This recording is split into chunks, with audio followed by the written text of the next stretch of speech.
Samantala, muli naman tayong makisilip sa lagay ng panahon ngayong araw. Live mula sa Pag-asa DOST, babalitaan tayo ni Amor La Rosa. Amor, good morning. Ano ang magiging lagay ng ating panahon ngayong Wednesday? Yes, good morning, Porcelain. Good morning, Pilipinas. Sa atin na po ang latest sa lagay ng ating panahon.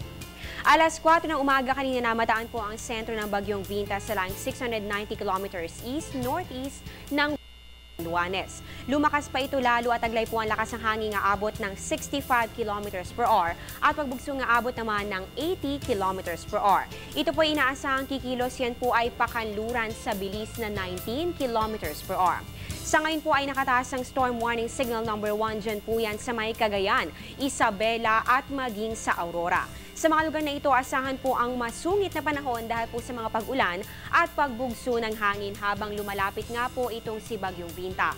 Samantala, kahit wala po sa ilalim ng storm warning signal, makakaranas naman po ng maulap na kalangitan na may mga mahihina hanggang sa katamtamang pag-ulan o pagkidlat pagkulog. Dito po yan sa Quezon Province, Bicol Region, Eastern Visayas at maging dito po yan sa buong Mindanao.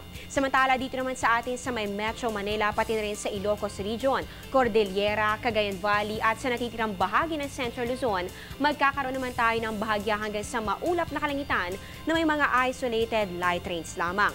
At para naman po dito sa natitirang bahagi pa ng ating bansa, asahan po ang pagkakaroon lamang ng mga pulu-pulong pag-ulan o pagkidlat pagkulog, lalong-lalo na po yan sa hapon o sa gabi. Para naman sa magiging track o direksyon tatahakin ng Bagyong Vinta bukas po ng umaga, inaasahan ito sa line 370 kilometers, yan po ay northeast ng Luanes. Sa Biyernes naman ng umaga, maaaring nasa 90 kilometers northeast ng Kasiguran, Aurora, and by Saturday morning, inaasahan po yan dito sa line 190 kilometers west ng Sinait, Ilocos Sur. Ngayon po ay patuloy pa rin sa pag-iral ang northeast monsoon o hanging amihan at para po sa mga nagtatanong, bakit nga ba ganito ang direksyon ng Bagyong Vinta kung ikukumpara po natin sa dalawang pinakahuling bagyo na Tino at Urduha na tila dumaplis lang po dito sa ating far line.